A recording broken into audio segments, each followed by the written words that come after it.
बिस्मिल्लाहिर्रहमानिर्रहीम, अस्सलाम वालेकुम। A very good morning to all of you नाज़रीन। कैसे हैं आप सब? अल्लाह आप सबको खैरियत से रखे, आफ़ियत से रखे, आपके प्यारों को रब अपने हिफ्ज़ व अमान में रखे। आज का दिन मुबारक दिन है, जुमे का दिन है, तमाम दिनों का सरदार दिन है।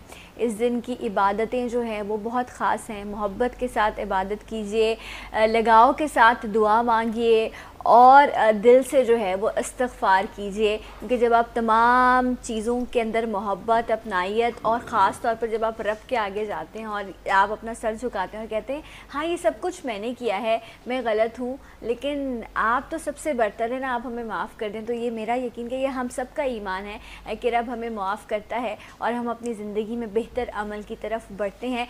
रब मेरी और आपकी गलतियों को माफ़ करे और हमें तौफ़ीक दे कि हम अच्छा और बेहतर अमल जो है वो ज़िंदगी में कर सके, हमारे अमल से और हमारे कौल से दूसरों को फ़ायदा पहुँचे। इसी की दुआ के साथ आज के प्रोग्राम का आगाज़ करते हैं और कहते हैं कि जब आप किसी को उसके मसले का हल बता देना तो वो आपको जो दिल से दुआ मांगता है, देता है ना, उसकी बात ही कुछ और होती है। और अक्सर जब कभी कोई मुश्किल आ जाए, कोई परेशानी आए, तो आप एक लम्हे को जब आप उससे निकलते ना तो आप कहते हैं या अल्लाह, मुझे तो ऐसा लगता था कि मैं निकल ही नहीं सकता था इस मुश्किल से, पता नहीं किसकी दुआ थी जो मेरे काम आ गई, मेरे सामने आके खड़ी हो गई।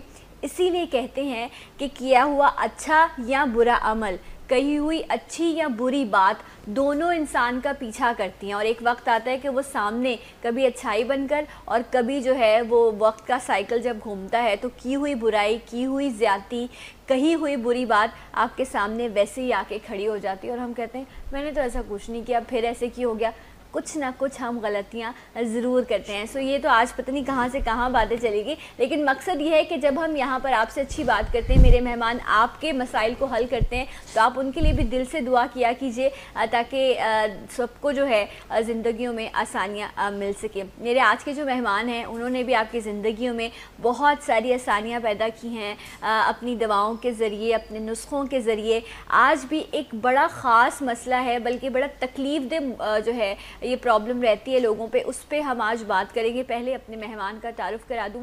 हमारे साथ मौजूद हैं हकीम अब्दुल बासित साहब। अस्सलाम वालेकुम। वालेकुम अस्सलाम। कैसे हैं आप? अल्हम्दुलिल्लाह। आज मेरा दिल कर रहा था थोड़ी बातें करूं अपने नहीं, आपने बड़ी अच्छी बातें की हैं और अवेयरनेस देना चाहिए। और बेशक जुम्मे का दिन जो है बड़ा मुबारक दिन होता है और दुआएं तो ऐसी हैं कि वो दुआएं आड़े वक्त पे काम आती हैं। दो चीज़ें काम आती हैं, एक दुआएं और एक सदका।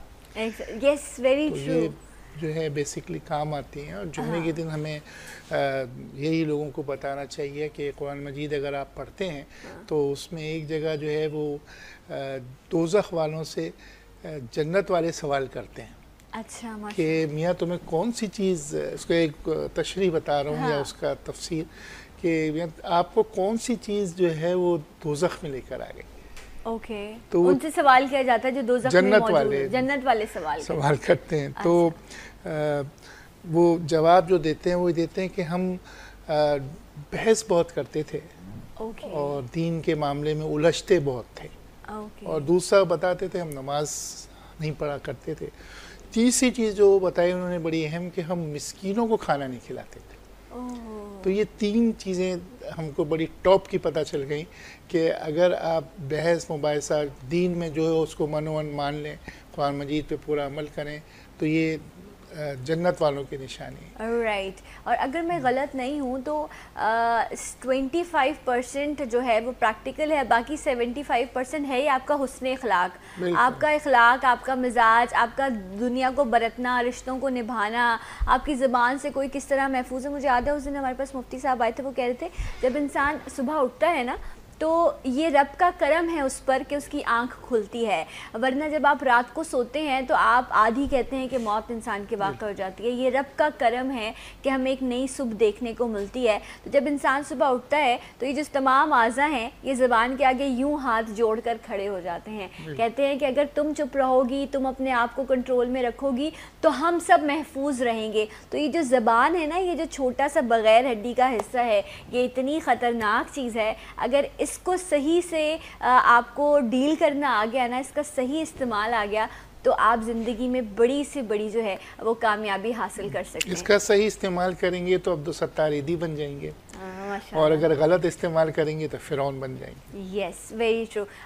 सिर्फ इस्तेमाल की बात है, आप किस तरह चीज़ों को। अच्छा, आज वैसे हमारा जो टॉपिक था वो कुछ था, लेकिन अच्छी बात है ना, जो बात दिल से कही जाए, जो आप तक पहुँचे। हो सकता है कि जो बात हम कहते हैं डेफिनेटली हमारे भी दिलों पर वो असर करती है, आप लोगों तक भी पहुँचती है, लेकिन आपकी प्रॉब्लम्स हमारी सर आँखों पर, हम बैठे ही यहाँ इसीलिए होते हैं कि आपके मसाइल को डिस्कस किया जा सके।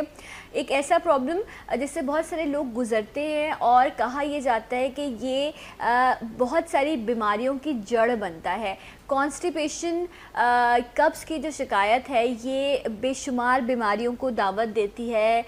जिन लोगों को कॉन्स्टिपेशन का प्रॉब्लम होता है वो ज़्यादातर बड़े गुस्से में रहने लग जाते हैं, उनका लाइफस्टाइल बड़ा डिस्टर्ब हो जाता है और बहुत सारी मसाइल। लेकिन आप इस लेवल तक पहुंचते ही कैसे हैं कि आपको ये तमाम मसाइल जो हैं वो दरपेश आते हैं? पहले उसकी वजूहात इंशाल्लाह हम जानेंगे, उसके बाद अगर ऐसा कुछ हो गया है तो फिर आप ट्रीटमेंट क्या कर सकते हैं। कुछ लोगों को पेट में कीड़ों की शिकायत होती है, स्पेशली बच्चों के साथ ये बहुत ज़्यादा प्रॉब्लम है। तो ये दोनों चीज़ें ऐसी हैं जिन पर आज हम अपने प्रोग्राम में बात करेंगे। बात साहब, मैं आपसे जानना चाहूँगी, कॉन्स्टिपेशन, ये हमेशा हमने देखा भी सुना भी कि अगर किसी को कॉन्स्टिपेशन है तो बाकी बीमारियाँ भी उस पर हावी होने लग जाती हैं। रीज़न क्या होता है? लाइफस्टाइल में या खुराक में ऐसी कहाँ गलती हो जाती है कि आप कॉन्स्टिपेटेड हो जाए, कॉन्स्टिपेशन का शिकार हो जाते हैं? बिस्मिल्लाहिर्रहमानिर्रहीम, हम्दन लिफ़ातिह लिकुल्लि सलातिन अला खातिमुर रसूल। हिकमत में कब्ज़ को हम उम्मुल अमराज कहते हैं। यस। और बुनियादी तौर पे अगर हम इसकी वजूहात देखते हैं तो हमारी हैबिट्स हैं, ख़ास तौर पे ये कि हम पूरे दिन में जो ग़िज़ाएँ खाते हैं उसमें कोई ऐसी चीज़ नहीं होती या कम होती है जिसमें फ़ाइबर हो। ओके। दो चीज़ें हमारे पेट के लिए बहुत ज़रूरी हैं कि फ़ाइबर, जिसमें बेचना आटा जो है बहुत अहम चीज़ है कि अगर आप बेचना आटा या गंदम, बेसन और जौ, तीनों आटों को बैलेंस करके मिला लें, उस आटे का अगर हम इस्तेमाल करेंगे तो हम कब्ज़ की तरफ आ ही नहीं सकते। अच्छा, मतलब आप कह रहे हैं फाइबर, और हम आटा बिल्कुल फाइन आटा, या अब तो जो है एक और नया रिवाज शुरू हुआ है। रिवाज क्या है? बहुत सारे घरों में, मेरे घर में भी बीच में एक टाइम पर शुरू हो गया था, वाइट आटे की रोटी। एक तो वो सख्त इतनी होती है, वैसे आपको शायद शक्ल में बड़ी अच्छी प्यारी लग रही होती है, लेकिन उसका डाइजेस्ट होना और उसके जो आपको आटे से फ़ायदे या ताकत हासिल होती है वो आई थिंक उस मैदे में या उस सफ़ेद आटे में मौजूद है। सफ़ेद आटे में बेसिकली सूजी भी निकली हुई होती है, चौकर भी निकला हुआ होता है, और उसको इतना ज़्यादा ग्राइंड किया जाता है कि उसकी शक्ल बड़ी अच्छी हो जाती है, वाइट हो जाता है। इसी तरीके से रोटी बड़ी। अच्छा, मुझे बताएं कि ये जो वाइट आटा, ये जो बिल्कुल हम उसको छान देते हैं, सफ़ेद आटे की शक्ल में हो जाता है, और एक जो बिल्कुल आपको चक्की का आटा मिक्स मिल रहा होता है, इन दोनों में वज़न कम करने या ज़्यादा करने का भी मसला होता है? क्योंकि अगर आप नॉर्मल आटा लेते हैं जो छना हुआ नहीं है, वो वज़न कम करने में भी हेल्पफुल होता है? बिल्कुल। उसमें ये है कि उसमें तमाम चीज़ें, चोकर भी मौजूद होता है और उसमें सूजी भी मौजूद होती है, तमाम चीज़ें मौजूद होती है। वही मैंने कहा, फ़ाइबर की परसेंटेज लाल आटे में या चक्की के आटे में ज़्यादा होती है। ठीक है। वो आप लेंगे तो यही चीज़ है कि आपको जब कॉन्स्टिपेट आप नहीं होंगे, कब्ज़ आपको नहीं होगा, तो आपका सिस्टम सही रहेगा। देखिए, अल्लाह ताला का एक निज़ाम है कि थूक का निकलना, बलगम का निकलना, नाक का निकलना, आंसुओं का निकलना, जी ठीक है, इसी तरीके से यूरिन का आना, और इसी तरीके से पोटी का आना, ये सब इखराज हैं इंसान की बॉडी के। सही। तो इन पे आप देखिए, गौर कीजिए कि अगर आपको खांसी भी आती है तो वो भी इखराज है कि वो जो बलगम कहीं पर ऐसा है तो एक सिस्टम है जो उसको बाहर करता है। नाक अगर आप में छींक आती है तो एक सिस्टम है उसको बाहर करता है, या कोई डिफेंसिव है, डिफेंसिव है। तो ये हमको बेसिकली देखना है। जैसे आपने फरमाया कि कब्ज़ की वजूहात, तो मैंने एक सफ़ेद आटा बता दिया, और इसी तरीके से हमने जो बहुत ज़्यादा जो होटलिंग हमने बढ़ा दी है। ये जो लाल आटे का जिक्र किया, लाल आटा और चक्की का आटा, ये दोनों अलग होते हैं या एक ही हैं? देसी आटा, देसी जो गंदम होता है वो लाल रोटी कहलाती है, लाल आटा होता है, और वो अमूमन हमारे सिंध में और पंजाब वगैरह में उगता है। जो हम ज़्यादातर गंदम खाते हैं वो अमेरिका से इंपोर्ट की हुई होती है, बाहर के ममालिक से जो हम इंपोर्ट करते हैं, वो ज़्यादातर जो है वाइट आटा, ये वो चीज़ होती है। अच्छा, वैसे जिनके रिश्तेदार जो है ना वो पंजाब वगैरह में रहते हैं, वो बेहतर है वहाँ से गंदम मंगवाएं और यहाँ जो है ना उसको खुद चक्कियाँ मौजूद हैं अपने सामने जो है उसको पिसवाएं। मेरे घर में तो इस तरह किया जाता है और आप यकीन करें उस आटे की बात ही अलग है, जायका ही अलग है, वो जो आप गंदम मंगवा कर खुद पिसवाते हैं। वैसे आप जो आटा लेंगे उस रोटी का टेस्ट बिल्कुल आपको अच्छा नहीं लगेगा अगर आपने जो है प्योर जो देसी गंदम जो होती है उसका अगर आपने जो है वो आटा इस्तेमाल किया हुआ रोटी, और वो वज़न भी नहीं बढ़ाती है। आप ये बिल्कुल बात वो इसलिए कि जब आप वो खाएंगे तो वो आपका डाइजेस्ट सिस्टम इतना अच्छा कर देगी, कॉन्स्टिपेट नहीं होने देगी, पेट नहीं फूलेगा, उससे गैस्ट्रिक नहीं होगी, बदहज़मी नहीं होगी, तेज़ाबियत नहीं होगी। तो ये आटे के बहुत ख़ास हैं कि जो ये सारी। दूसरी चीज़ ये कि ग़िज़ाओं के अंदर फल फ्रूट का इस्तेमाल, उसमें भी चूँकि फ़ाइबर होता है, हम लोगों के पास एक मिस कॉन्सेप्ट ये है कि हम फलों को खाना खाने के बाद लेते हैं। बिल्कुल ऐसा ही करते तो हैं। अब ये एक रिवाज सा हो गया है। उसूली तौर पे एज आप मेडिकली इसको देखें तो आप देखें खाने से 1.5 घंटे या 2 घंटे पहले फ्रूट खा लेना चाहिए। वो अंदर जाके सिस्टमाइज करता है, अंदर जाके वो पूरे पेट में जाके और हज़म होता है, और वो पिछला जो भी आपका फुजला होता है या जो भी चीज़ें उसको इखराज करने में वो पहले से तैयार रहता है। यानी कि हमारे ये गार्ड हैं, जितने भी फाइबर हैं हमारे लिए गार्ड हैं कि हमारे जिस्म के अंदर जर्म्स पैदा नहीं करते। देखिए कब्ज़ का जो सबसे फ्रूट खा, मैं वैसे आपसे पूछ रही हूँ, अगर हम पहले फ्रूट खा लेंगे अपना मील लेने से पहले, तो वो तो मुझे तो मतलब ये होगा ना कि मेरा स्टमक फुल हो गया, मेरी रिक्वायरमेंट पूरी हो गई, तो अब मुझे मील की जरूरत नहीं है। आप कह रहे हैं थोड़ा स्मॉल पोर्शन, एक पोर्शन है आपको खाना है, ये नहीं कि आपने 1-1 किलो खाना है। और ये आपने जब पहले आप लेंगे तो आपके जो मशीनरी है, जो पेट के पूरा निज़ाम है ना, वो एक्टिवेट हो जाता है। जैसे मिसाल के तौर पे सेब के मुतालिक बता दूं कि सेब वो चीज़ है कि अगर आपको बहुत भूख लग रही हो, और वो लोग जो कि ज़्यादा कब्ज़ के शिकार हैं, बहुत से केस हिस्ट्री में आपको बताऊंगा अभी, तो वो अगर 2 सेब इसी तरीके से छिलके समेत उसको धोकर खा लें तो उनकी कॉन्स्टिपेशन कवर होगी।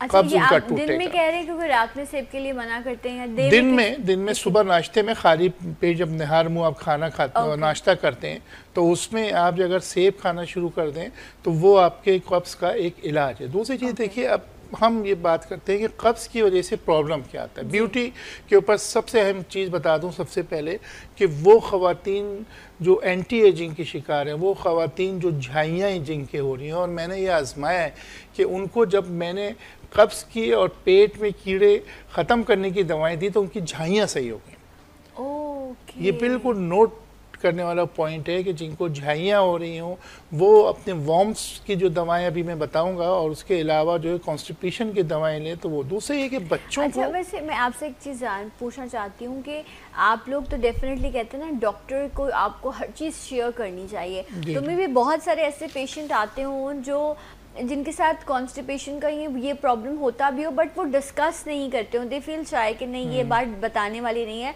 मे बी यही जड़ हो आपकी दूसरी आने वाली बीमारी की, लेकिन आप वही नहीं बता पाते। जब आप वो बताते हैं तो मेडिसिन को भी तब्दील किया जाता है। तो आप कुछ लोग नहीं बताते होंगे आपको ऐसा प्रॉब्लम होता भी होगा। आप कह रहे हैं स्किन का मसला भी जो है वो कॉन्स्टिपेशन की वजह से, कॉन्स्टिपेशन और पेट में वॉर्म्स जो हो जाते हैं उसकी वजह से होता है। देखिए मरीज़ जो है ना, नब्बाजी या डायग्नोस आप कह रहे हैं, उसको डायग्नोज करने के लिए हकीम तो नफ्स का इस्तेमाल करता है, ठीक है, और वो बताता है कि देखें होता ये है कि मैं चाइल्डहुड से चलता हूँ कि स्कूल में एक बच्चा है 3.5 या 3 साल का है। हाँ। अब उसे जो है पोटी महसूस हो रही है, वो वहाँ पे वो अरेंज नहीं है। स्कूल बाज ऐसे होते हैं। दूसरा ये कि वो बताते नहीं शर्म के मारे, जैसे बच्चियां हैं, बच्चे हैं, वो उसको बर्दाश्त करते हैं। वो बर्दाश्त करना कई बीमारियों को जन्म देता है।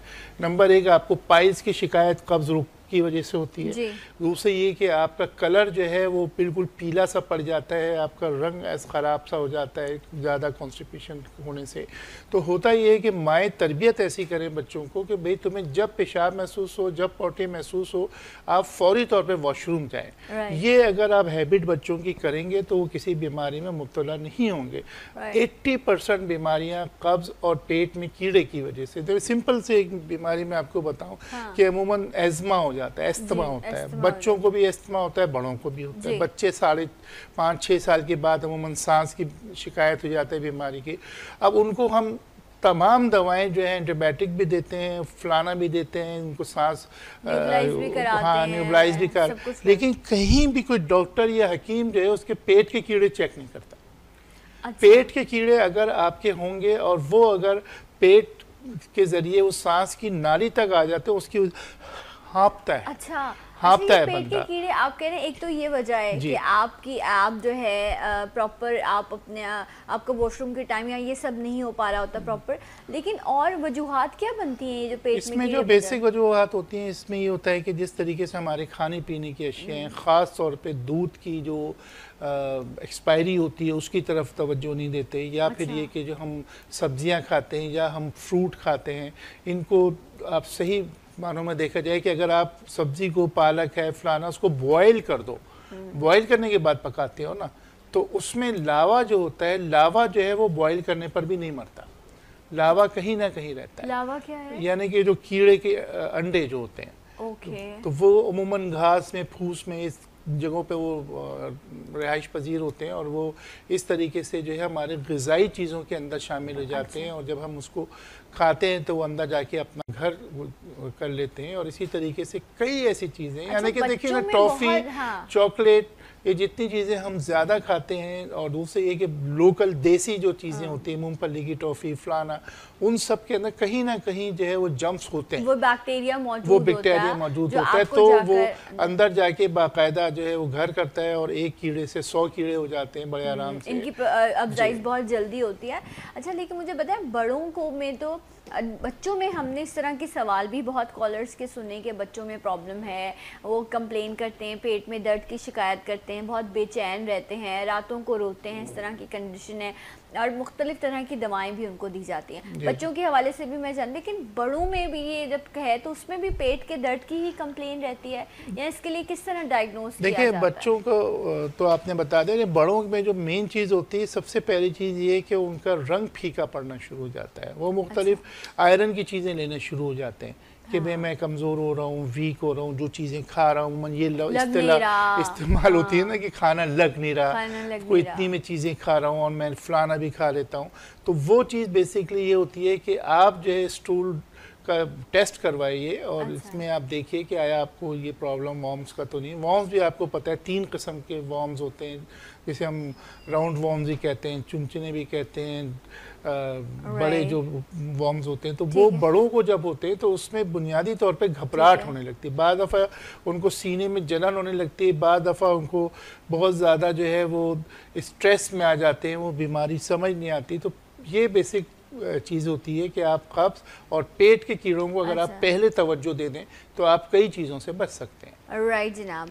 अच्छा, मैं एक सवाल हमारे पास आया है, मैं वो शामिल करना चाहूँगी। सईद साहब, बहुत शुक्रिया आपकी कॉल का, इन्होंने मक्का से हमें कॉल की है, हमारे लिए ज़रूर दुआ कीजिएगा जब भी आपकी हाज़िरी हो वहाँ। इन्होंने कहा मेरी उम्र है 56 ईयर्स और मुझे ना घुटनों में दर्द की बहुत ज़्यादा शिकायत है। कहते हैं मुझे ऐसा लगता है कि रगें जो हैं वो मेरे घुटनों में आ जाती हैं जब तकलीफ़ होती है, और डॉक्टर्स को दिखाया तो सर्जरी का कहा है इन्हें, सर्जरी का जो है वो टोटल नी रिप्लेसमेंट का इन्हें कहा गया है।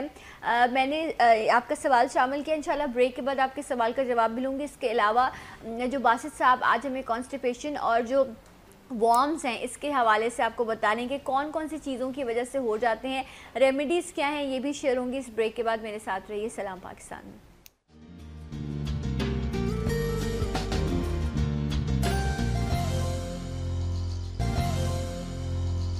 वंस अगेन वेलकम बैक, सलाम पाकिस्तान नाज़रीन, आप सबको प्रोग्राम में खुशामदीद कहते हैं।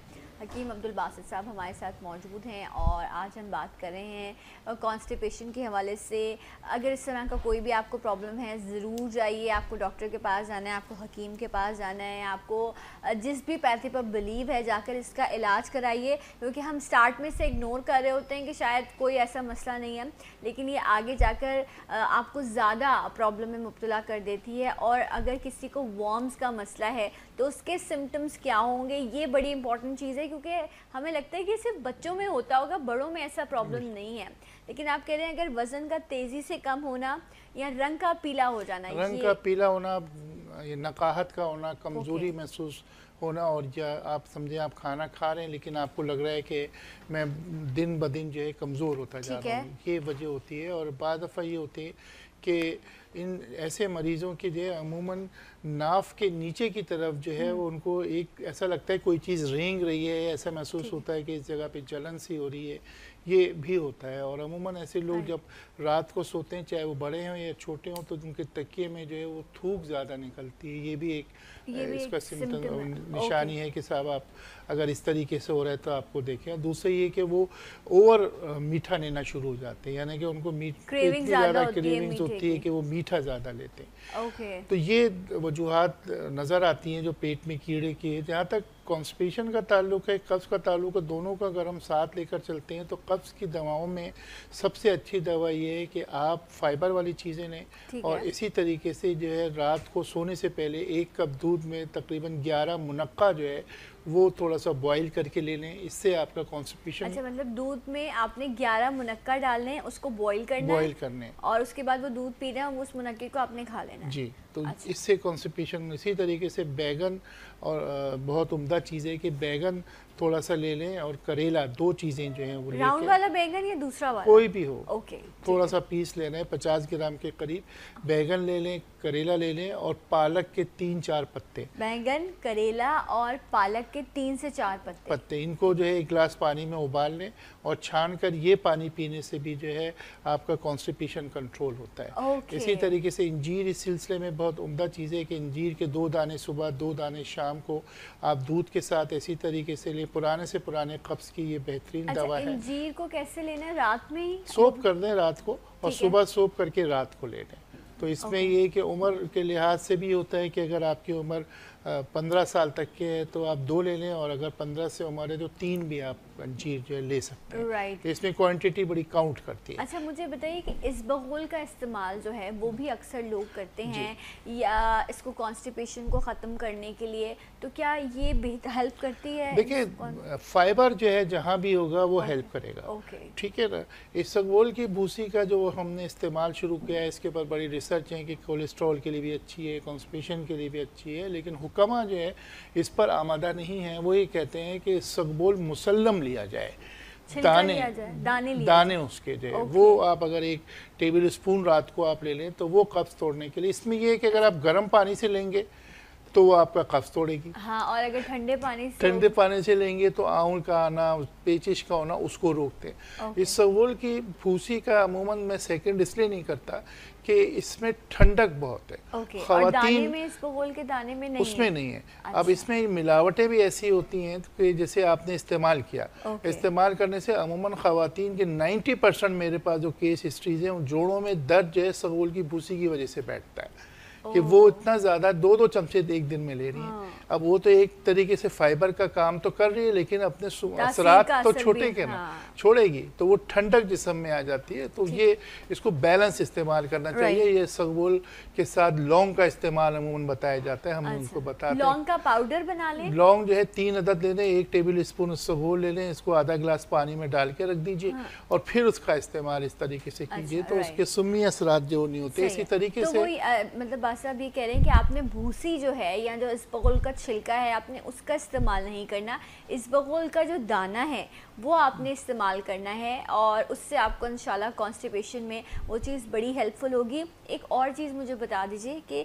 अक्सर लोग दूध में, गर्म दूध में जो, अच्छा ये दूध भी गर्म पियेंगे तो उसका अलग फ़ायदा है, दूध ठंडा पियेंगे तो उसका अलग फ़ायदा है, ये दोनों चीज़ें मुझे बता दीजिए, गर्म दूध और ठंडा, क्योंकि रात में अक्सर कहते हैं नहीं आप नीम गर्म दूध पिएँ, उससे आपकी थकावट भी उतरती है, आपको कॉन्स्टिपेशन नहीं होती। तो क्या ठंडा दूध, जो लोग फ्रिज का दूध इस्तेमाल करते हैं, क्या वो भी कॉन्स्टिपेशन करता है? नहीं, ठंडा दूध जो होगा वो ताकत के लिए अच्छा होगा, नींद के लिए अच्छा होगा, सेहत। ठंडा या गरम? ठंडा। और अच्छा। वो लोग जिनको कॉन्स्टिपेशन की शिकायत है वो नीम गर्म दूध, उसमें कभी बादाम का तेल डाल दें, कभी कैस्टर ऑयल डाल दें, कभी जैतून डाल दें, कभी असली घी डाल दें। तो ये चीज़ें जो हैं इस तरीके, देखें हमारे जिस्म को बुनियादी तौर पे प्रोटीन की भी ज़रूरत है, हाँ। इसकी चिकनाई की भी ज़रूरत है, यानी कि हर चीज़ की ज़रूरत है, निशास्ते की भी ज़रूरत है। तो ये बेसिकली वो लोग जो बहुत ज़्यादा डाइटिंग करते हैं वो भी कब्ज़ का शिकार हो जाते हैं और उनके चेहरे का रंग फीका पड़ जाता है, तो वो भी इस चीज़ से एतराज़ करें। आप डाइटिंग उसको बिल्कुल फाइबर्स छोड़ देते हैं ना, बिल्कुल जब आप डाइट पर जाते हैं, रोटी और चावल तो बिल्कुल ही खत्म कर दें। तो गंदम जो है हमारे जिस्म के लिए ज़रूरी है। जिस तरीके से जिस हमारे अंदर जो हम हाथ हिला रहे हैं, हमारे अंदर एक एनर्जी है, ये बेसिकली आप समझे कि एक तरह मिठास खाने से आती है। दूसरी चीज़ कब्ज़ के लिए जो है पेठा बड़ा अच्छा इलाज है कि अगर आप पेठा ले लें, पेठे की मिठाई तकरीबन 100 ग्राम के करीब अगर आप रोज़ाना गर्म दूध के अंदर पेठे की मिठाई डाल के खाएं इससे, या फिर पेठा जो है वो सब्ज़ी की सूरत में इस्तेमाल करें, तो ये कब्ज़ का बड़ा अच्छा है। आजकल ऑरेंजेस या मौसम्बी आने वाली बाज़ार में, बल्कि आ भी गई है, तो इसको आप एक मौसम्बी के गोल गोल पीस कर लें और उसको एक प्लेट में रख के और इसमें एक चमचा जो है शहद डाल लें और सुबह के वक्त खाने से भी पुराने से पुरानी कब्ज़ बेहतर हो सकती है। पपीता इस सिलसिले में बहुत उम्दा चीज़ है। खरबूजा जो लोग खाते हैं उनको कब्ज़ नहीं होती, तो ये बुनियादी चीज़ें। अच्छा, मुझे एक चीज़ ये कब्ज़ के हवाले से एक हमारे पास सवाल है, Samina from Faisalabad. Thank you so much Samina आपकी कॉल का। और इन्होंने हमें मैसेज सेंड किया है कि 26 साल इनकी उम्र है, कॉन्स्टिपेशन है इन्हें। कहती है मैं फ़ाइबर का इस्तेमाल भी करती हूँ, जो चीज़ें आपने बताई फ़ाइबर के हवाले से वो मैं डेली रूटीन में यूज़ कर रही हूँ। पानी भी जो है वो बहुत ज़्यादा उसका इस्तेमाल करती हूँ, लेकिन मेरी कॉन्स्टिपेशन ठीक नहीं हो रही। अब इन नुस्खों में से कौन सा बेस्ट नुस्खा आप समझते हैं, एक दो कि वो उसको ट्राई करें? इसमें सबसे पहले जो मैंने दूध का बताया, बादाम का तेल और दूध, एक कप दूध ले लें गर्म, उसमें 1 टेबल स्पून बादाम का तेल जो है डाल के आप इस्तेमाल करें। और अगर आपने इंजीर इस्तेमाल नहीं की तो 5 दाने इंजीर के आप लीजिए। उसका नुस्खा बता देता हूँ कि 5 दाने इंजीर के आप ले लें, सना मक्की 1 टेबल स्पून ले लें, सौंफ 1 टेबल स्पून ले लें, ये 3 चीज़ें। और चौथी चीज़ है गुलाब की पत्तियाँ। एक बार और बताएंगे आप? पेपर पेन लेकर बैठिए ताकि नोट कर लें आप जो भी चीज़ें आपको बासित साहब बता रहे हैं, आप दोबारा बता दीजिए। कब्ज़ के लिए 5 अदद इंजीर बहुत उम्दा चीज़ है। इस जो मैं कॉम्बिनेशन बता रहा हूँ, 5 इंजीर हैं, 1 टेबल स्पून जो है सना मक्की है, 1 टेबल स्पून सौंफ है, और इसमें जो है आप गुलाब की पत्तियां जो है 2 टेबल स्पून डाल लें, ताज़ी हों या सूखी हों, और इसको अच्छी तरीके से बॉईल कर लीजिए। और बॉईल करने के बाद जो है इसी तरीके से इसको अगर आप खा सकती हैं तो ठीक है, वरना छान के इसका पानी आप सिर्फ पी लीजिए। अच्छा, राइट। तो इससे जो है पुराने से पुरानी कब्ज़ के लिए बड़ी उम्दा चीज़ है। इसी तरीके से सिया तिल जो है अगर आप इस्तेमाल करके देखिए कि सिया तिल आप जो है गुड़ के साथ कब्ज़ के लिए लें, इससे कीड़े भी पेट के जो है वो बेहतर होते हैं। और इसी तरीके से सिया तिल और जैसे मैंने अर्ज़ किया गुड़ वो इस्तेमाल करें, इससे पुराने से पुरानी कॉन्स्टिपेशन सही हो जाती है। अच्छा, अब मैं आपसे एक और भी इस हवाले से जानना चाहूँगी। मिसेस रियाज, बहुत शुक्रिया मिसेस रियाज आपकी कॉल का। कहती है मेरा बेटा जो है वो 12 साल का है और उसको प्रॉब्लम ये है, एक तो उसका गला और नाक बहुत ज़्यादा ख़राब रहता है। कफ नहीं है उसे, लेकिन गला हमेशा ख़राब और जो है फ्लू की उसको कंप्लेन रहती है। दूसरी चीज़ ये कि जैसे ही वो मील लेता है, खाना खाता है, उसको फ़ौरन वॉशरूम जाना, मतलब बीच में जो डाइजेशन का प्रोसेस है या आप बॉडी में न्यूट्रिशन पहुंच सके वो नहीं है। फ़ौरन खाते ही जो उसको वॉशरूम जाना होता है, तो उसकी वजह से उसको वीकनेस भी है। ऐसा क्यों है, ये प्रॉब्लम क्यों होता है? अनडाइजेस्टेड फूड होता है, उसको खाना हजम नहीं होता। इसके लिए 2-3 चीज़ें वो आप लिख लीजिए। उसमें तुख्म रेहान आप 1 टेबल स्पून ले लीजिए। इसी तरीके से सगवोल मुसल्लम जो है आधा टेबल स्पून ले लीजिए। और तीसरी चीज़ इसमें जो है आप बही दाना ले लें 1 टेबल स्पून। 3 चीज़ें आप ले लें और तीनों चीज़ों को 1 गिलास पानी में आधा घंटे के करीब रखें तो लुआब सा बन जाएगा। उसको छान कर अपने बच्चे को दिन में 2 मरतबा दीजिए, तो इससे इंशाअल्लाह ताला ये जो अनडाइजेस्टिव फूड का मसला होता है, फ़ौरन वॉशरूम जाना पड़ता है, तो वो बच्चों के लिए इसका लुआब पीना बहुत अच्छा है। बही दाना, तुख्म रेहान और सगवुल मुसल्लम, ये 3 चीज़ों का लुआब इनको पिलाना है। इसमें बहुत बेहतरी आ जाती है और इंशाअल्लाह ताला इससे बड़ा मसला हल हो जाएगा। और दूसरी चीज़ कोशिश ये करें कि आजकल अंगूर शायद बाज़ार में हैं बहुत ज़्यादा, तो अंगूर जो है इस सिलसिले में बहुत अच्छे हैं कि अंगूर जो है खाना खाने से तकरीबन 15 मिनट पहले सिर्फ 11 दाने इस बच्चे को खिला दीजिए, तो इससे इंशाअल्लाह ताला एक बेहतरी आ जाएगी। और ख़ास तौर पे आँव का मसला या फिर ये तमाम चीज़ें वॉशरूम। अभी मैं वैसे ही आपसे जानने के लिए, नॉलेज के लिए पूछ रही हूँ, अभी सीज़न में अनार भी मौजूद है और जिस तरह अब मैंने हमेशा ये सुना है कि अनार भी आप जब भी खाएं तो उस पर, या अमरूद के लिए कहते हैं ये बड़ा बेहतर होता है कि आप उसके ऊपर काला नमक जो है वो आप डालें तो वो और आपकी भूख के लिए भी बड़ा बेहतर होता है और आपके पेट के लिए भी बड़ा बेहतर है।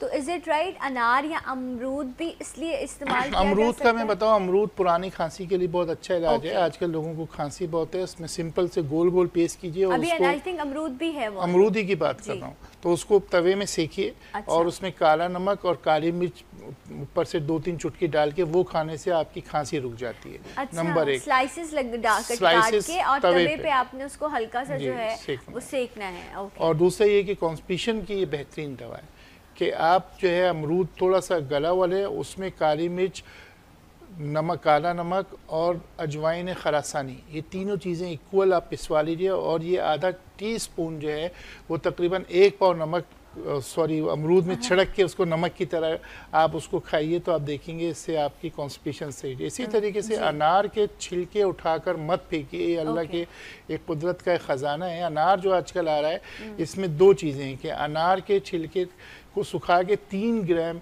उसका पाउडर और 1 चमचा शहद 1 टेबल स्पून खाने से पेट के कीड़े मर जाते हैं। और वो राइट, अनार के छिलकों का पाउडर 3 ग्राम और उसमें शहद आपने मिलाना है और वो आपने खाना है, उससे पेट के कीड़े आपके मर जाते हैं। एक सवाल और, एक खातून रेहाना फ्रॉम गुजरावाला, वो कहती हैं कि 3 बार जो है वो मेरे मिसकैरेज हो चुके हैं और मैं कॉन्स्टिपेशन का शिकार रहती हूँ बहुत ज़्यादा।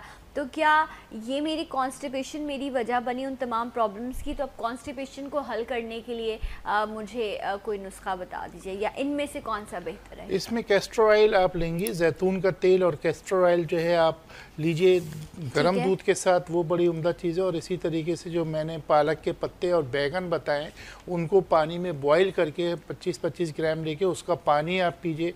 इससे होता ये है कि बेसिकली जो आंत में पानी की कमी और खुश्की की वजह से सुद्दे बन जाते हैं और ज़ाहिर बात है आप खाना खा रहे हो तो वो आगे सुद्दे जो है वो रुकावट बनते हैं और कब्ज़ कर देते हैं। तो बेहतर ये होता है कि ऐसी चीज़ें जो ऑयली चीज़ें हों, जैसे मैंने कैस्टर ऑयल भी बताया, जैतून का तेल भी बताया, तो इसको खाने से वो सुद्दे जो है क्रॉस हो जाते हैं। तो बाद दफ़ा ये होता है कि हम सुद्दों की तरफ तवज्जो नहीं देते। तो ऐसी चीज़ें लीजिए, पहले उसको निकालने के बाद फिर आप सना मक्की ले लें, इंजीर ले लें, तो वो बेहतर रहता है इंशाल्लाह। अच्छा। लेकिन बहरहाल जो इनफर्टिलिटी वाला टॉपिक है वो इससे बिल्कुल अलग है। राइट। लेकिन आप कॉन्स्टिपेशन को ये आप उसको सॉल्व करना भी आपके लिए बड़ा इंपॉर्टेंट है। एक ब्रेक मुझे लेना है और मैं दरख्वास्त करूँगी कि आप लोग पेपर पेन लेकर बैठें। आपके तमाम सवालात मेरे पास मौजूद हैं जो भी आपने कॉल्स के ज़रिए हम तक पहुँचाए हैं। अब ब्रेक के बाद आपके सवाल शामिल करूँगी, मेरे साथ रहिए सलाम पाकिस्तान में। वंस अगेन वेलकम बैक, सलाम पाकिस्तान नाज़रीन, आप सबको प्रोग्राम में खुश आमदीद कहते हैं। हकीम अब्दुल बासित साहब हमारे साथ मौजूद हैं और आज का हमारा टॉपिक है कॉन्स्टिपेशन एंड वॉर्म्स, जो पेट में कीड़े उड़ जाते हैं या कॉन्स्टिपेशन है जिसकी वजह जो है वो अक्सर आपको तेज़ाबियत भी बनती है, अक्सर आपको गैसेस का भी प्रॉब्लम हो जाता है। तो कॉन्स्टिपेशन के बेशुमार नुस्खे अब तक बासित साहब बता चुके हैं। माशाल्लाह इतनी सारी रेमेडीज़ इन्होंने शेयर की हैं। अगर मिस हो गया है तो waqtnews.tv हमारी वेबसाइट है, वहाँ पर हमारे तमाम प्रोग्राम्स अपलोड हो जाते हैं, वहाँ आप देख सकते हैं। और अभी आप पेपर पेन लेकर बैठ जाइए क्योंकि मज़ीद भी बहुत सारी चीज़ें ऐसी हैं जो बासित साहब आपसे शेयर करेंगे।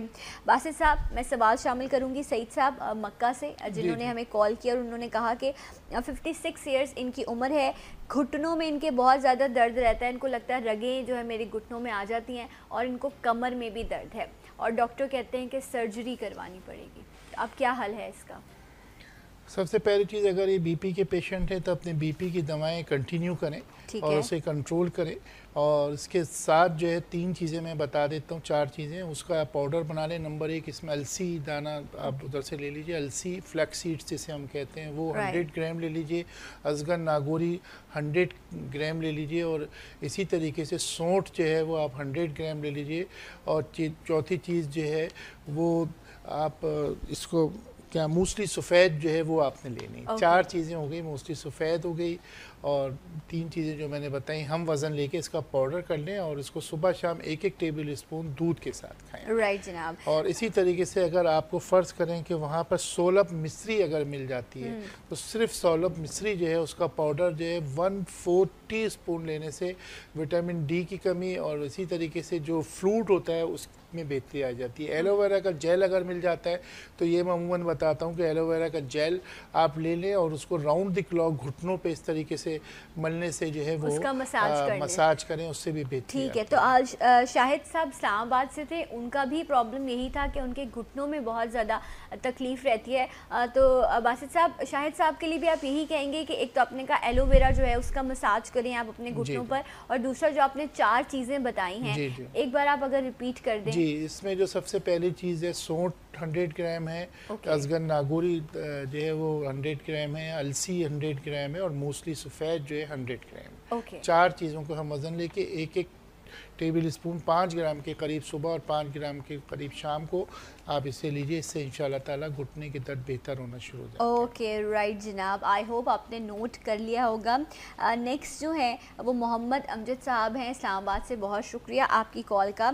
और कहते हैं मेरी उम्र है 31 साल, मुझे मैदे का मसला ये है कि मैं कुछ भी खाता हूँ तो मेरा मैदा फूल जाता है, मेरा पेट फूलने लग जाता है, मुझे पेट में दर्द सा महसूस होता है, इसकी क्या वजह है? और दूसरा इन्होंने कहा कि हेयर लॉस है, वो डेफिनेटली एक अदर दूसरा मसला है, बट ये जो पेट का ये कह रहे हैं कि खाने के बाद मेरे पेट का फूल जाना या इस तरह भारीपन सा महसूस होना, इसकी वजह क्या है? इसकी कई वजूहत होती हैं। मैदे की ख़राबी, जिगर की ख़राबी की वजह से खाना पूरी तरीके से, और जो आपके जो अंदर तेज़ाबी मादे होते हैं उसमें अनसर्टेनिटी, अनबैलेंसिंग हो जाती है, इस वजह से ये प्रॉब्लम होता है। इसके लिए आप ये नुस्खा लिख लीजिए कि आपने अजवाइन खरासानी लेना है 50 ग्राम, और इसी तरीके से इसमें सफ़ेद ज़ीरा जो है 100 ग्राम आपको लेना है, काला नमक जो है सिर्फ 25 ग्राम इसमें लेना है, और इसी तरीके से जो चौथी चीज़ है इसमें आप सना मक्की जो है वो 25 ग्राम लेनी है। तो ये इसको आप बना लीजिए चूरन सा, और 1-1 टीस्पून जो है वो अगर आप लेंगे तो इससे बेहतरी आएगी। और इसी तरीके से अरक़ियात के अंदर इसके लिए जो सबसे उम्दा चीज़ होती है वो जो है अरक़े अजवाइन और अरक़े मको मिलाकर जो है आप आधी प्याली पीजिए, इससे भी फ़र्क पड़ता है। अच्छा, ये दोनों अरक़ा आपको मिलते हैं आप बाजार में अरक़े मको और अरक़े अजवाइन आधा कप लेने हैं। और इसी तरीके से एक मैं वो भी बता देता हूँ कि आप कहवा सा बना लें जिसमें छोटी इलायची जो है सौंफ है, 1 टीस्पून सौंफ ले लें, 2 छोटी इलायची ले लें और पुदीने की 40 पत्तियाँ, इन तीनों को अच्छी तरीके से बॉयल करके ये खाना खाने के बाद ये कहवा पीना शुरू कर दें। इंशाल्लाह अल्लाह ने चाहा तो 2-3 मैदे में या पेट के अमराज जो हैं इससे हल हो जाएंगे। राइट जनाब। नेक्स्ट है ये मुजम्मिल साहब है फ्रॉम मियाँ चन्नू, और शुक्रिया आपकी कॉल का। इन्होंने सवाल किया है कि अक्सर जब आपको हड्डी की या आपको चोट लगती है, ज़ख्म होता है, स्पेशली हड्डियों की चोट जब आपको लगती है तो कहा जाता है कि दूध और हल्दी का इस्तेमाल करें। अच्छा, अब ये पूछ रही हैं कि बड़ा मासूम सा सवाल है इनका कि हल्दी जो है वो देसी या जो हम अपने खानों में पैकेट की जो हल्दी लाते हैं, कौन सी जो है पंसार से भी आई थिंक वो हल्दी मिलती है, कौन सी हल्दी है जो इस्तेमाल करनी है जो आपके इस दर्द को ख़त्म करने में हेल्पफुल साबित हो? और तरीक़ाकार भी बता। साबित हल्दी आप ले लीजिए और उसको असली घी में तकरीबन 100 ग्राम हल्दी ले आइए, गांठें सी होती हैं उनको। वो हल्दी कहाँ से मिलेगी? पंसार से। देसी हल्दी कहेंगे उसको? देसी हल्दी कहते हैं, आंबा हल्दी कहते हैं, या साबित हल्दी कहते हैं, आंबा हल्दी। तो वो उसको असली घी में भून लीजिए और टिश्यू वगैरह में उसके बाद रख लीजिए। वो पूरा घी जो रह गया वो सक कर लेगा, उसको थोड़ा सा ड्राई कर लें और उसके बाद उसका पाउडर कर लें। अच्छा, ये बेसिक हल्दी होती है। और हल्दी इसका इस्तेमाल एक सवाल सिर्फ पूछ रहा हूँ आपसे, अदरक जैसी शक्ल में ये आपको मिलेगी, आप कह रहे हैं इसको देसी घी में थोड़ा सा पका लेना है, फ्राई सा कर लेना है। उसके बाद टिश्यू पे आपने इसका ऑयल, एक्सेस ऑयल जो है उसको आपने ड्राई करना है और फिर इसको पाउडर करना है। पाउडर करके इसे रख लीजिए और ये जो है आधा टीस्पून जो है दूध के साथ दीजिए। ये देखिए मैं आपको बताऊं, इस वक्त आप नेट पर भी जाते हैं तो ये सर्वे है कि दुनिया के अंदर जो पेन किलर्स हैं और हड्डियों के लिए जो दवा है उसमें हल्दी से बेहतर कोई चीज़ नहीं है। तरीका मैंने ये बता दिया कि इस अंदाज से आप लीजिए, आप 15 दिन ये खाइए। हर किस्म के दर्द के लिए, कमर के दर्द के लिए, घुटने के दर्द के लिए, सर के दर्द के लिए, इन तमाम दर्दों के लिए जो है ना, ये आप बड़े से बड़ी दवा का नाम ले लीजिए। मैं बोलूँगा आप 15 दिन अल्टरनेट मेरी दवा इस्तेमाल कीजिए, आप ठीक हो जाएंगे। ओके, जिसमें हल्दी का इस्तेमाल है, हल्दी जो मैंने जो तरीका बताया ये आप ज़रूर इस्तेमाल कीजिए। इंशाल्लाह इससे आपको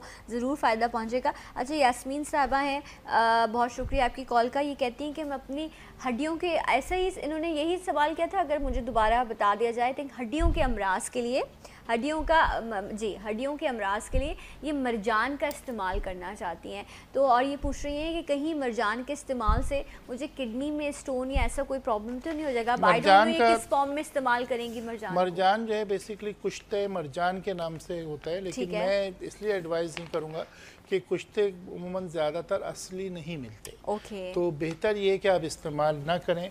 कुश्ते मरजान जो है दिल की क़ुव्वत के लिए और दिल के पर्दों के लिए जो है ये बेहतरीन इलाज होता है, लेकिन ये कि बेहतर ये कि आप यूज़ ना करें। हड्डियों के लिए एक रेमेडी मैं इनको दे देता हूँ कि वो आप ले लें। बुधावा आप लिख लीजिए, बुधावा 250 ग्राम आप ले लीजिए और इसमें सिर्फ 250 ग्राम असगर नागौरी, ये 2 चीज़ें आप डाल लीजिए। जैसे भी हड्डियों के मसाइल हों, 1 टेबल स्पून दूध के साथ लीजिए। की डेफिशिएंसी के लिए भी ये बहुत उम्दा है कि इसको विटामिन डी की डेफिशिएंसी ख़त्म करने के लिए बंद गोभी जो होती है उसका जूस निकाल के उसके साथ इस्तेमाल कीजिए, आधी प्याली जूस के साथ। और इसी तरीके से हड्डियों के जिस तरीके से ऑस्टियोआर्थराइटिस हो जाता है, हड्डियाँ भुरभुरी हो जाती हैं, उन सब के लिए जो है बुधावा और असगर नागौरी का पाउडर जो है ये बेहतरीन इलाज होता है। तो इसको इस्तेमाल कीजिए, आपको किसी और मरजान के इस्तेमाल करने की आपको इस वक्त ज़रूरत नहीं है इस प्रॉब्लम के लिए। Nargis from Gujranwala, thank you so much Nargis आपकी कॉल का। कहती है मेरी उम्र है 38 ईयर्स, 2 साल से मुझे सिवियर कब्ज़ का प्रॉब्लम है, बहुत ज़्यादा कॉन्स्टिपेशन है मुझे, जिसकी वजह से मुझे गैसेस का भी प्रॉब्लम है। पूरे जिस्म में ऐसा लगता है कि जो है वो दर्द रोटेट हो रहा है, गैस जो है पूरी बॉडी में रोटेट हो रहा है। और उन्होंने कहा मुझे चुभन सी महसूस होती है, जब इस तरह की कैफियत होती है तो पूरे जिस्म में मुझे चुभन महसूस करती हूँ मैं। इसका क्या हल है? इसका हल ये है कि आप हर किस्म की दवाएं बंद कर दीजिए जो आप कॉन्स्टिपेशन से रिलेटेड ले रही हैं, ठीक है। और अपने ग़िज़ाओं पे तवज्जो दीजिए। अपने ग़िज़ाओं में मोटा आटा आप इस्तेमाल कीजिए और कच्चे केले आप ले लीजिए। कच्चे केले जो है उसका छिलका उतारने के बाद उसकी एक सब्ज़ी बनती है, केले की सब्ज़ी। उस सब्ज़ी का इस्तेमाल इस तरह होगा, वो जिस तरीके से आप लौकी के बजाय केले डाल लें। अच्छा भाई, मसाला बना के और आपने कच्चे केले जो हैं उसके स्लाइसेस उसकी सब्ज़ी जो है आप खाना शुरू कर दें। पुराने से पुरानी कब्ज़ के लिए ये है कि आप कुछ दिन लें और अपने खानों में दोपहर का लंच बंद कर दीजिए। इसमें आप सिर्फ फ्रूट्स का, खरबूजा हो गया, जैसे इस किस्म की जो फ्रूट्स हैं जो कि सॉलिड होते हैं उनका इस्तेमाल कीजिए। मौसम्बी आजकल आ गई है, मैंने देखा फ्रूटर आ गए, तो इसको आप लंच में लीजिए। इंशाल्लाह आप देखेंगे 2-3 दिन के अंदर आप बेहतर हो जाएंगे। ओके, राइट जनाब। अच्छा, जो लोग कॉन्स्टिपेशन का शिकार हैं, क्या कोई इस तरह की कोई सब्ज़ी है, कोई फ्रूट है, कोई ऐसी चीज़ है जिससे, एक तो आपने कहा ना कि आपने वाइट आटे का इस्तेमाल बिल्कुल नहीं करना, आपने मिक्स आटा जो है वो आपने इस्तेमाल करना है। कहते हैं बादी सब्ज़ियां जो होती हैं, आलू है, बंद गोभी है या फूल गोभी, इस तरह की कुछ चीज़ें होती हैं जो कहते हैं ये नहीं इस्तेमाल करना चाहिए। तो आप क्या सजेस्ट करेंगे कि कुछ चीज़ें हैं जिनको तर्क कर दें आप ऐसी प्रॉब्लम में? कब्ज़ के लिए जो है वो अमूमन आलू जो है फ़ायदेमंद नहीं होता। अच्छा। इसी तरीके से बैगन जो है वो फ़ायदेमंद नहीं होता। बैगन का जूस मैंने एक बताया कब्ज़ तोड़ने के लिए कि बैगन और पालक का, वो आपके पालक फ़ायदेमंद होती है। कुल्फ़े की भाजी ख़ास तौर पे बहुत अच्छी होता है कि आप कुल्फ़ा जो है, चौलाई और कुल्फ़ा 2 भाजी इस वक्त मार्केट में आ गई हैं, उसका इस्तेमाल कीजिए, कॉन्स्टिपेशन के लिए बहुत उम्दा है। अच्छा। और इसी तरीके से सरसों का साग आप देखिए बाज़ार में आ गया है। सरसों का साग आप जितना खा सकते हैं बाजरे की रोटी या बेसन की रोटी के साथ आप खाइए, तो पुराने से पुराने कब्ज़ के लिए सरसों का साग भी जो है बेहतरीन इलाज। ओके, राइट जनाब। रुबीना साहिबा का सवाल जो है मुझे दोबारा बता दिया जाए कि उन्होंने क्या सवाल किया था। अच्छा हाँ, रुबीना साहिबा जो हैं उन्होंने फैसलाबाद से सवाल किया था। बहुत शुक्रिया आपकी कॉल का। वो कहती हैं कि मुझे पिछले कई अरसे से छींकें बहुत आती हैं बहुत ज़्यादा चीखें आती हैं और रात में जो है अब कहती हैं कि मुझे और ज़्यादा प्रॉब्लम होने लग जाती है कि मेरा नाक बंद हो जाता है, मैं प्रॉपर जो है शायद आप उसकी वजह से ब्रीदिंग भी ना कर पाती हूँ। तो इसका क्या हल है कि इस चीखों इसका बड़ा आसान हल है और इस सब के लिए मैं एक पेश करता हूँ कि बनफ्शा जो है, गुले बनफ्शा बाज़ार से मंगवा लीजिए और तकरीबन 5 ग्राम इतना सा ले लीजिए और उसको 1 गिलास पानी में बॉयल करके सुबह दोपहर रात तीनों टाइम एक प्याली वो जोशांदा पीजिए। और दूसरी बड़ी तीर बादफ चीज़ है, जिन लोगों को छींकें आती हैं, साइनसाइटिस का प्रॉब्लम है, राइनाइटिस का प्रॉब्लम है, नाक बंद रहती है, अंदर जो है ऑपरेशन के लिए डॉक्टर ने कह दिया, इन सब के लिए कलौंजी का ऑयल बेहतरीन चीज़ है कि कलौंजी का ऑयल जो है आप इस अंदाज से लीजिए कि उसको 2-2 ड्रॉप दोनों जो है अपने तरफ जो है नोजल्स में डालिए और इससे आप देखेंगे इंशाल्लाह 2 से 3 हफ्तों में जो है आपका मसला हल। अच्छा, मैं जब कभी भी आप बनानास का इस्तेमाल करते हैं, केले खाते हैं, तो कहते हैं एक नहीं खाओ, उससे कौन सी कब्ज़ हो जाएगी, 2 खाने चाहिए एक वक्त में। ये आपने सबने सुना होगा और अगर नहीं सुना तो बड़ी अजीब सी बात है। सो ऐसे ही ना बात साहब कहा जाता है कि कहा जाता है, लेकिन अगर आप इसमें क्या है, क्यों और इल्ज़ाम दिया जाता है कि अगर एक खाओगे तो कॉन्स्टिपेशन हो जाएगी, तो कोई ताल्लुक है इन इसका कोई ताल्लुक नहीं है। अगर आप सऊदी अरब जाएं वहाँ पे तो एक केला भी नहीं खा सकते। हाँ, इतने बड़े साइज के होते हैं, तो ऐसा कुछ भी नहीं है। बस केले बड़ी अच्छी चीज़ है, इसका इस्तेमाल करना चाहिए और 2 हो या 4, इसका मकसद ये होता है कि बच्चों को या बड़ों को बताया जाए कि ज़्यादा लिए जाएं, इसके अंदर काफ़ी बेहतरी भी है, काफ़ी फ़ायदे भी। सिर्फ ये ठंड के लिए बच्चों के बलगम वगैरह जो बच्चे होते हैं खांसी, उनके लिए नुकसानदेह, बाकी तो सब राइट। वैसे आप एक मसला नहीं है, अगर एक बचा हुआ है तो उस बेचारे का आप क्या करेंगे, तो इसलिए ऐसी कोई चीज़ नहीं है। रब का रिज़्क़ समझ के आप हर चीज़ को खाइए, दुआ करके खाइए, ज़रूर आपको फ़ायदा पहुंचाएगी। कीड़ों के लिए मैं कुछ बताना चाहता हूँ, पेट की आप वो बता दीजिए, फिर मैं अगला सवाल, क्योंकि माशाल्लाह से स्कॉलर्स इतने सारे हैं कि हमारा टॉपिक कहीं पीछे रह गया, लेकिन वॉर्म्स के लिए बड़े ख़ास नुस्खे हैं जो आपको बासित साहब बताएंगे। जी प्लीज़। इसमें सबसे पहले आसान नुस्खा ये है कि जो पपीते के बीज होते हैं, उन बीज को का पेस्ट जो है वो 2 टेबल स्पून खाने से पेट के कीड़े मर जाते हैं। नंबर 2, कमीला जो एक बूटी आती है उसे आप लेना है और उसको तकरीबन 3 ग्राम के करीब पानी में बॉयल करके उसके पानी पीने से जो है वो कीड़े जो है ख़त्म हो जाते हैं। बच्चों को भी यही पानी बच्चों को भी कमीला जो है, इसकी दवा भी आती है बाज़ार में। और इसी तरीके से करेले का जूस तो खैर बच्चे नहीं पियेंगे, बड़े जो है पीते हैं, तो उससे भी पेट के कीड़े। बच्चों के लिए नुस्खा बता देता हूँ पेट के कीड़े ख़त्म करने के लिए। एक 4 दिन का इंतखाब कर लीजिए और फिक्स टाइम पे जो है 2 टेबल स्पून खोपरा पिसा हुआ जो बाजार में मिलता है और 2 टेबल स्पून शुगर। ये बच्चों के लिए तो मज़ेदार सा हो जाएगा। तो उसको आप बिल्कुल सोते टाइम पे उनको खिला दीजिए और उसके ऊपर जो है वो हल्का सा पानी दे दीजिए ताकि वो अंदर चले जाए गले में।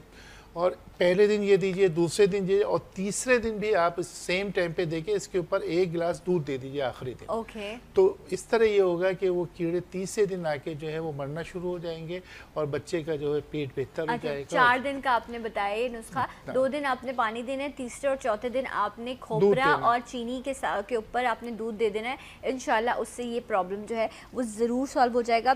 जुबैदा साहिबा उन कहती हैं मेरी उम्र है 53 ईयर्स, मुझे पिंडलियों में जो है वो बहुत ज़्यादा खिंचाव और दर्द की शिकायत रहती है। बहुत ज़्यादा लगता है कि खिंचाव महसूस हो रहा है और जैसे जैसे सर्दी बढ़ रही है मेरी ये तकलीफ़ भी बढ़ती जा रही है। हल क्या है इसका? इसका ये है कि एक आप तेल बना लीजिए। अगर आपको शुगर नहीं है, अगर शुगर है तो शुगर को कंट्रोल कीजिए, उसकी वजह से भी ये हो जाता है और असाबी कमज़ोरी की वजह से भी हो जाता है। उसके लिए आप सिंपल सा बादाम पिस्ता जो है उसका इस्तेमाल कीजिए। और दूसरा ये कि लगाने के लिए इसका तेल बड़ा आसान सा है कि आपने रोगन ज़ैतून लेना है, तकरीबन 1 पाव। उसमें 4 चीज़ें आप लिख लीजिए। जायफल आप 2 अदद ले लें, लौंग जो है आप 10 ग्राम ले लीजिए, तेज़पात जो होता है उसके 4 पत्ते आप ले लीजिए और जवत्री।